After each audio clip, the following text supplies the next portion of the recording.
Ana.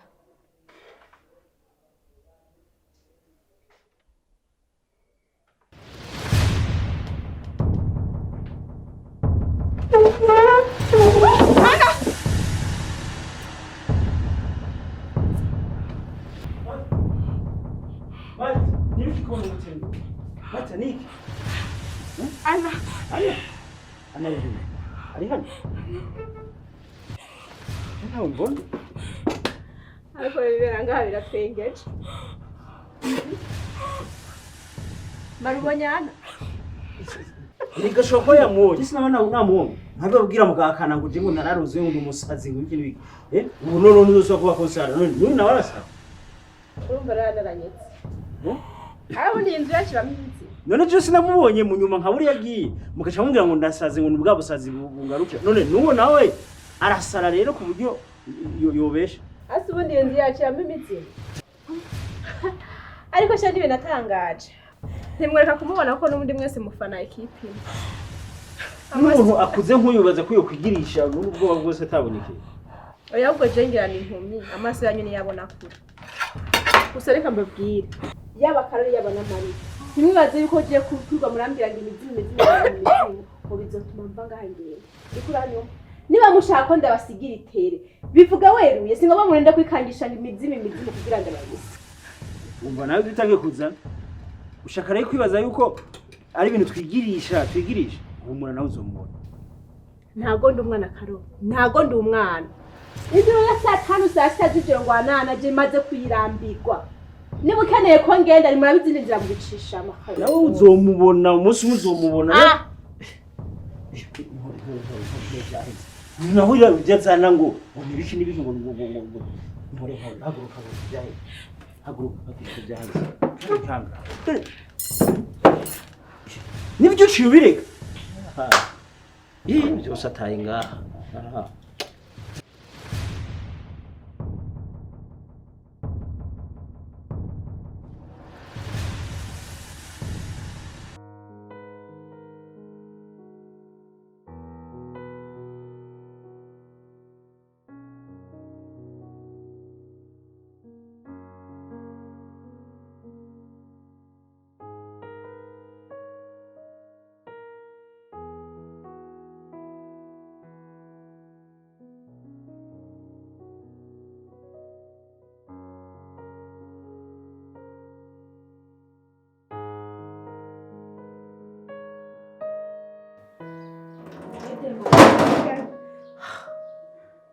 hanze ubu nawe yewe umenga nturi ngaha ubwenge bwawe bwose bwagiye ayo mazi urimo urasuka ku ruhande nta y'igikoko aho wakogeje ibyo wose urimo urasuka ku ruhande ubu naho byagenze gute urabona ukuntu umenga wateye umutwe wawe nturi ngaha hari ibibazo none wagize umuntu aho umutima wawe waroye koko ibintu urimo ni ibiki ntubaze kubera iki abantu bose babaye indyaryo kubera iki abantu bose bahindutse ababeshi urashobora gufata umuntu ukamukorera ikintu ukamukorera 10 ukamukorera 20 ukamukorera 50 ukamukorera 100 ahubwo aho gushimira akagufata nk'umusatsi cyukuri nta rukundo rukibaho none gatemaye Demaye ubu naho genda kugize gute aho mperuka ngaho ko nasize unesere uryohewe n'umugabo wawe ubu naho nkaba ngaruse nsanga umenga n'ubwenge bwawe ntabwo bukiri ngaha jewe nkoze iki koko nabagubesheye wowe nako Sofisi ni musaza wawe Karori ani Karori waraye binasigaye nkorera wokwicara ukaraba ibintu Karori asigaye ambwira ntukwizera ko ari Karori asigaye afata nk'inyamaswa nagishaka kunyumva mvutseho ndabye nabi n'amakofi ndakubitwa ibintu uko nari karitwara nawe muvukana n'uwo byihanganira Karori naramuhaye urukundo nigezamo abandi bantu Karori namuhaye byose narifise Karori nabuto yari umusazi ndamupfutsa ndagerageza uko nshoboye kose kugira ngo asubire kuba umuntu ibyo byose nabyo ari karabona kandi nanje ndarusha ari imagine Karoli asigaye aryama akaratira n'abandi bagore indaha yirirwamo ngo ni Hana. Demayi uvuze ngo Hana Wanasha Hana ni wasenye urugo. Eba darushe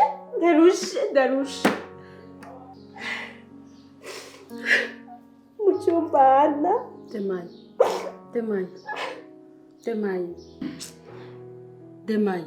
Demayi uri uranyumva? Ndakwinginze uceceke. Karoli uriya nawe siwe. Uriya yaguye igihe kirekire cyane. Yaguye igihe kinini. Aramererwa nabi muri ubwo busazi bwiwe. Imana iramufasha iramuguha. Uramufasha umukura muri ibyo ngibyo uramuvuza umugira neza. Ariko rero hamwe n'ibyo ngiye kuraba uko ndabigenza. Ariko ni ukuri wihangane ntugumurira. Karoli yaguye igihe kirekire ntabwo wasanga ari ibyo bintu bikimurimo nyine bikimuteza ibibazo, ariko ndazi neza azokira neza. Misiyani hamwe Karoli basubiye kuba umusazi. Oya nabyifata mu gute sinobabona mu byose urabizi.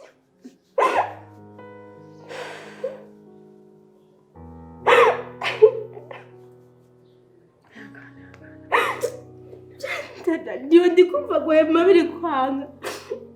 Nta munezero nyigirira ngaha. Ihangane Demayi ngiye kubikora. Ngiye kugerageza uburyo bwose bushoboka. Maze ngumanutse gutaha. Maze tugumane. Please. Tugumane. Ihangane. Dadani. What's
Karibu cyane rero.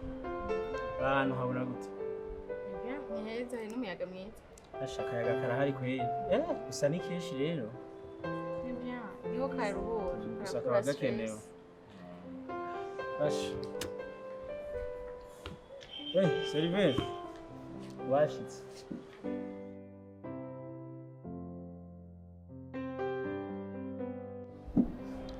Hama rero twaje ahantu heza hameze neza hari akayaga keza, ariko kinabonye umengo ntunezerewe. Najya ahantu nashaka nyene tugira akantu tunezerwe, dusine, twibutse twa kera, ariko mbona nyene umengo ntiwirekura. Kubera iki?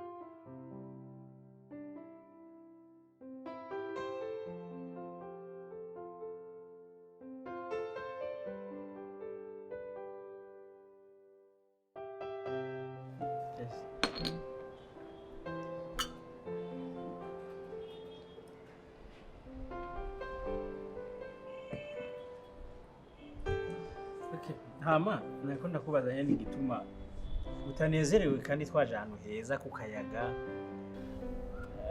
Ni kubera iki utameze neza? Shakaro, hari ibintu bigoye. Umana stress kugira ngo niyumvire uburyo byanshikiye nijoro. Sinshobora kubitahura. Siko ndumva uburyo umwana wanje nzi. Numva bikomeza kunshanga, numva umenga byagize umusazi, gerageza kwiforsa ariko notwenga. Ariko nkakomeza kuvyibuka ishusho iguma igaruka yandi igaruka. Nashaka numva bitumye bindura mu wundi. Ariko ubundi ntibyamusa. Ntibyoroshe kandi birababaje. Kandi ndagutahura. Ibyagushikiye nanje byarashikiye. Kandi ni ibintu bitoroshe kwakira. Niyo mpamvu nabonye ingene uhangayitse. Bitewe n'ibyo wabonye. Mbona urahangayitse. Bintera kuba no kuzana ahantu nkaha kugira ngo tuganire ahantu hari ku muyaga, stress zavuyemo, tuganire turabe nyene uburyo no guhoza kuko ndazi ko bitoroshe. Cyane kubura umuntu wabuze utanka umwana wawe ukabona kugarukira ni ibintu bitoroshe kwakira. Abenshi babonye umuntu wakugarukira babyita umuzimu. Jere nkiyumvira yuko impamvu umuntu bamwita umuzimu ni ukubera ko umuntu tutakibana muri ino si ababa mu kuzimu. Niyo mpamvu rero bamwita umuzimu. Kandi imizimu umva ari ikintu kivugitse nabi kubera umuntu yatakiri mu isi abasigaye abanyene mu kuzimu. Aba kiba ngaha umubiri wiwe ngo tubone. Je tumagwa ngo umuzimu. Ariko je umwanya wenda bifata yuko uwo muntu ngira mu mwari mukundana. Azaraza kukuramutsa. Kuko nka jewe imisi yose yanziye.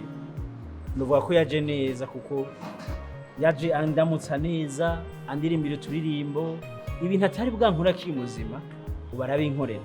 Aje yarandirimbira uturirimbo twakera, ukabona nyine aranyishimiye, aranezerewe. Nkabona rero nka jewe ko anzira mu gihe cyiza. Wewe rero nawe sinzi ngo yaje mu nzira za gute, ariko akeshi nibaza yuko aje abari ngira ngo urukunda gukunda kugira nyene yaguma aza kukugendera ntakure kuko nyene niko ndavyibaza. Rero sinzi wewe yaje mu nzira za gute wavyakiriye gute, wamubonye gute mu ncamake? Oya, nawe basi aza mu buryo bwiza, akaza ndyamye nkarota turi kumwe turyohewe dutwenga, nkarota ibihe twaciyemo je nawe, basi bambyuka nkumva ndatwenga nkavuga ati ningirane mumbuzi ko ziramunyibutsa ndamukumbuye, nanamusengera hari akomeze kuruka neza. Ariko uburyo azamo ko uburyo nashaka kumva ko ushaka gutahura ngo butume nshobora kwicara numva ko ndi neza, akomeza kunshanga mu mutwe, akomeza kuza mu mutwe akamvuruka. Okay, ndumva nyene ntivyoroshe ariko uteza kwihangana kubera ko sinibaza ko bizogumuko, ibintu byose biragira intango n'iherezo. Ndizera yuko bitazogumuko ngo ugume umubona kuzira, kandi urumva we inzira akuziramo nyene wewe si neza nkuko jewe nzira neza, kuko ndakubwira yuko nimba kuva kera atari bwangwe mu nda ubakaza nkabona ngwa mu nda birangyohera mu mwanya umwe.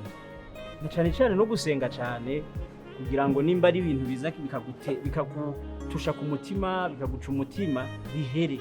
Usenze ibintu byose biragenda neza, sibyo? Okay, nezerwa rero. Hama impamvu anaguma kugarukira mubisanzwe nawe ubwiwe yararaba mama w'ingene ari mwiza akumva aramukunze. Nibaza ko nyine aguma aza kuraba kubera ko yaje n'umudamu mwiza w'ifishera atagase, nta kuntu yogenda ngo amwibagire. Gusa nyine kuba yaragiye urumva nyene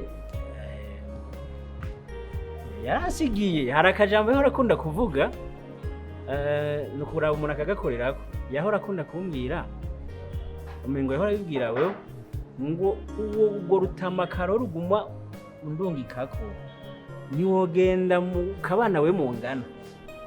Rero tumviriza ijambo ry'umwana usanga aguma garuka kubera abona tutarabitunganya. Bati kubera iki aba bantu badashaka kubitunganya kuyaguma mundungika ubu nawe ntahari Jesse nagiye yamufashe neza. ubwo rero ushaka kumbwira ati tubitunganye kandi turabe tubicemura sivyo?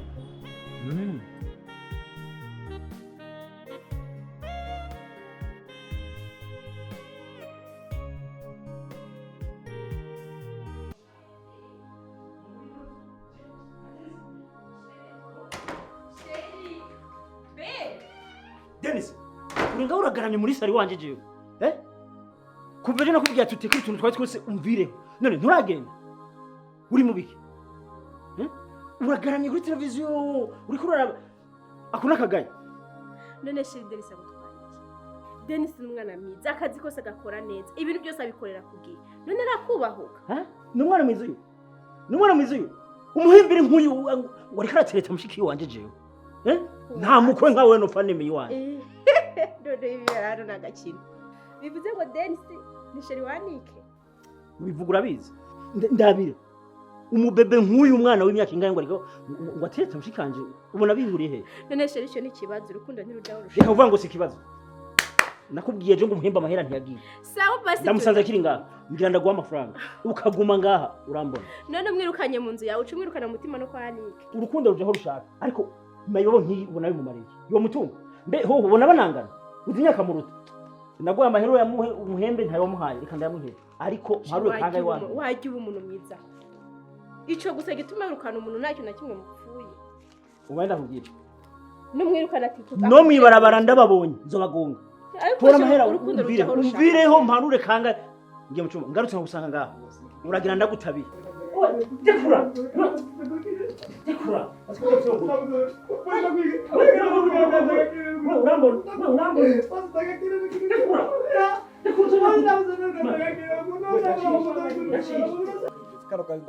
Dekura. Ushaka nki? Urambona? Have.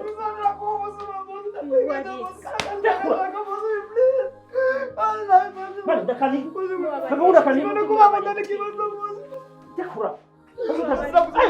We, dakicha gahu. Mubabarire no. Dakicha gahu.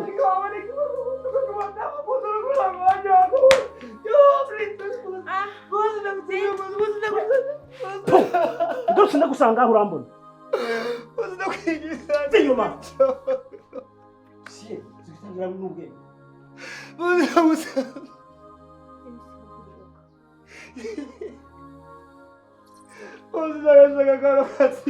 Kanone ntagusange ngaha.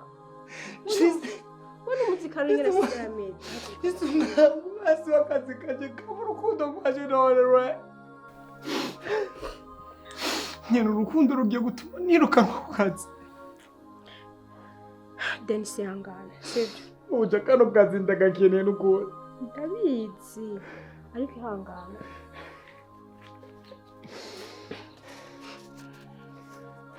Kira amafaranga. Ihangana n'ubundi rukundo rutarimo intambara ntirukomera. Sivyo?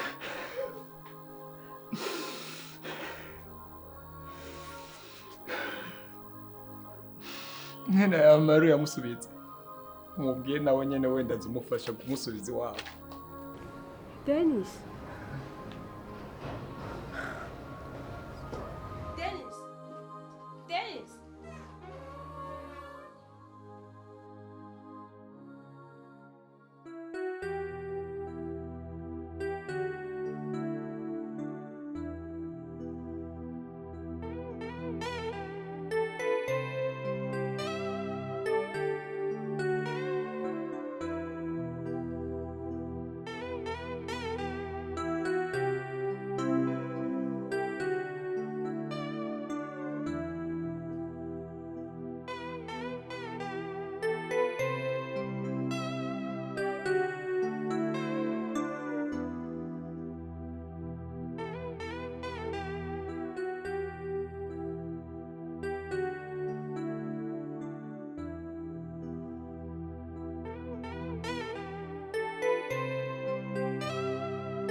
Dani.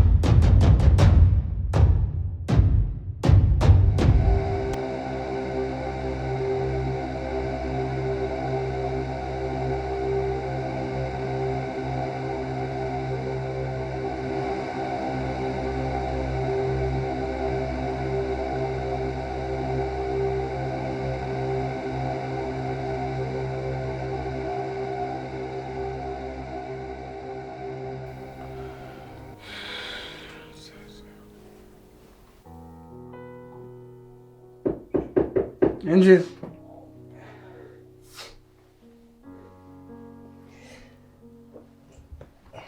Ni sawa hivyo.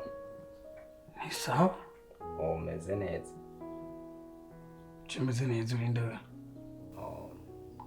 Yane bamwe je banze nka Dennis. Ariko amazina yanje nyayo yitwa Stone. Stone wa.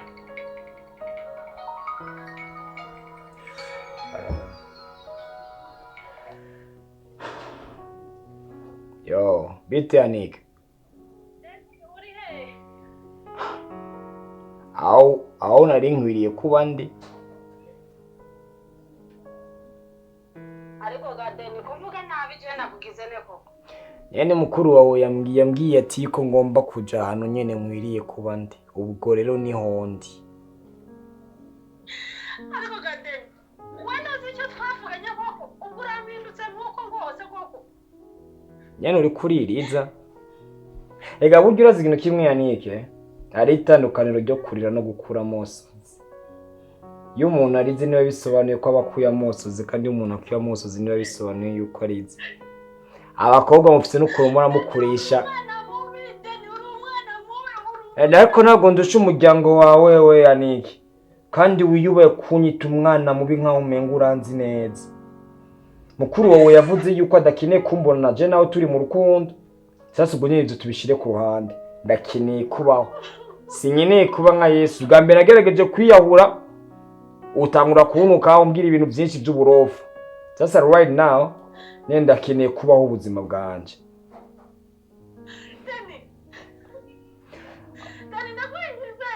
Nyene ndabizi ko mukunda gukoresha amosozi yanyu kuko mumaze kubibora nyine ko arizo ntege nke zacu twarabamenye. Nize kudusubye kandi kuzosubira kandi ku telefone. Urakoze kubitahura. Nyene wabyumvise usibye niba utiye utabyirengagije kandi urakoze kubitahura. Uwo ninde? Ntabwo ari by'ingenzi biyenye. Ntabwo icy'ingenzi cyane. Iby'ingenzi ni ukugomba kumurikira akagira ibyo ndakwereka. Wewe ndagukurikire ntabwo ndakuzi uraje ndaguhaye karibu ngo amanda gukurikire. Ivan ndakekura cy'ubwenge. Ubwo nyene naje ndakoza ati mbega ngo uriva naje kubera ko ndakuzi nyine kuriva. Ibyo basiye gutera amatsiko ugutuma nyine wihatiza kumurikira akagira icyo ndakwereka. Nizere ko atari bibi. It's up to you. Wewe nkurikira.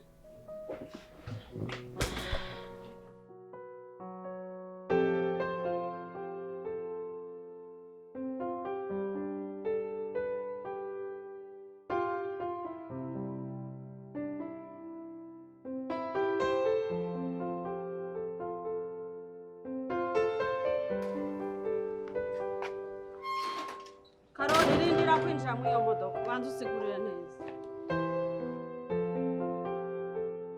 Nibiki ko mbona uje wikaza habaye? Karoli urazi neza ko ndakubaha uri mukuru wanjye kandi ukaba umusaza wanjye nkunda. Ariko rero ubu nje kukubaza impamvu wirukanye Deni. Sheri wanje. Ati sheri wawe. Aho Sheri wanje nyene. Ntasoni wumva. Umukecuru nka wewe gute ugira sheri w'agahungu nkakajye kagasore? Karoli tubahane. Ntugire ngo ni nka cyagiye muhira wamufataga ukuboko gakwega ugakurubana nk'ukurubana imbwa.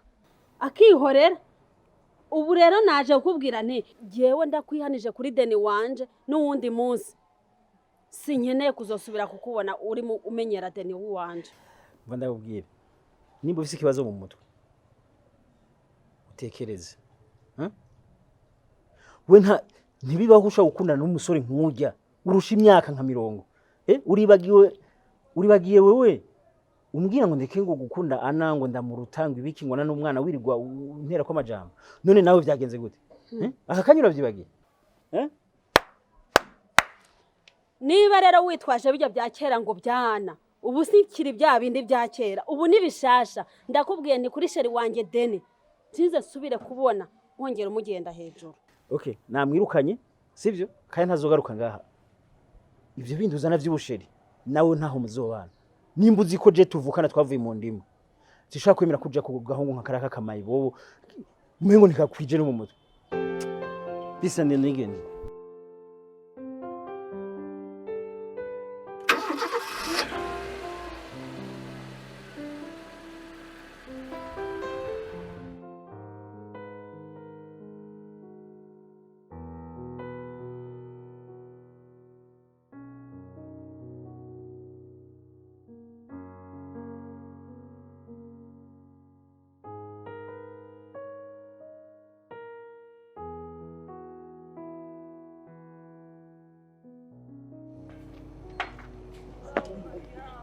Manzumbwire weka ahantu umbwiye ngo ugende kunyereka inyereka ahantu njanye haraheze hariya ntabantu babaye wowe unjanye he wa Mungu. ariko twagenze umwanya muremure wose ni navyo nagoma ndakubaza nta kuntu je wonze ungurutse quartier zose ugatunandugana nino kandi hanaheze hama ngo ugiye kunyereka amazu ukuntu yubatse. basi uriteguye kubona icyo nashaka kukwereka uri siri ko witeguye nditeguye nanje mbaye umusaza wo kuzunguruka amakaritiye yose ntaje kuraba ibyo ushatse kunyereka nyene uri siri cyane ene ugene waragutegereje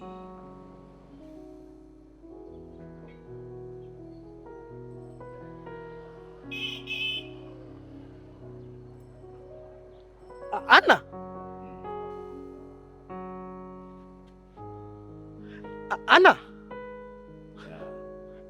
Ana ne uramubona nyene ndamubona cyane ndacari mu ndoto. oya nyene ujya ni Ana Urya mbona wowe uramubona nyene ndamubona yambaye gute nyimbo mubona yambaye ipantaro yambaye n'isaha ku kuboko kw'ibubu kwa gauche yambaye n'ishati y'amaboko maremare araberewe no mu mutwe nyene ndabizi ko wari ubitegereje nyene genda umuyambire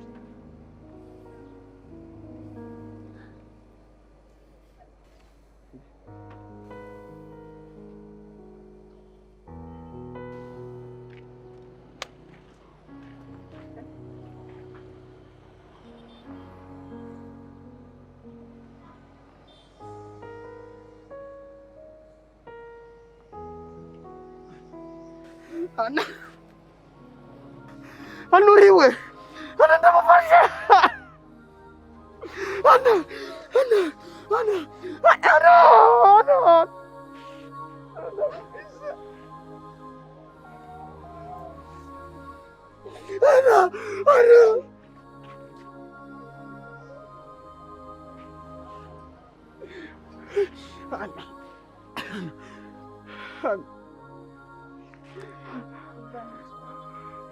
Ana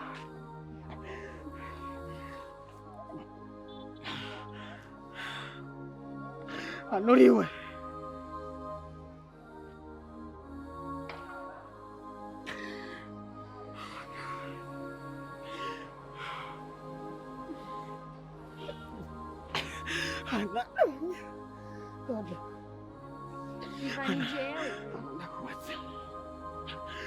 uriwe kweli sawa nyimbo hari kubera ko amaze igihe cyose kandi uri muzima ntubimbwiye kwanza utaranyishura nyimbo uriwe wavure hamujya bahambye nawe ninde